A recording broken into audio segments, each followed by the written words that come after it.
বলতেছে প্রথম যে ব্যক্তিকে ডাক দিবে সে একজন শহীদ, আল্লাহর রাস্তায় শহীদ হয়েছিল।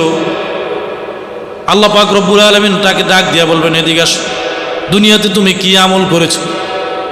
বলবে, ওগো আল্লাহ, ওগো আমার মালিক, মহিয়ান গরিয়ান সর্বশক্তিমান আল্লাহ, আমার প্রভু, আমার রব, আমি দুনিয়াতে আপনার দ্বীনকে প্রতিষ্ঠিত করার জন্য, ইসলামের কালিমাকে প্রতিষ্ঠিত করার জন্য, ইসলামের ঝান্ডাকে প্রতিষ্ঠিত করার জন্য আমি ইসলামের রাস্তায় শহীদ হয়ে গিয়েছিলাম।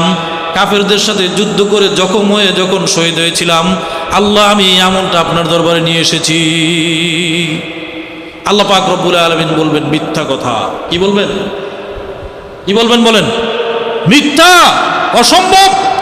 তুমি শহীদ হয়েছিলে ঠিক, তুমি শহীদ হয়েছিলে যুদ্ধের ময়দানে, তুমি নিহত হয়েছে ঠিক, কিন্তু তোমার নিহত হওয়া, তোমার শহীদ হওয়ার পিছনে নিয়ত এটা ছিল না আমি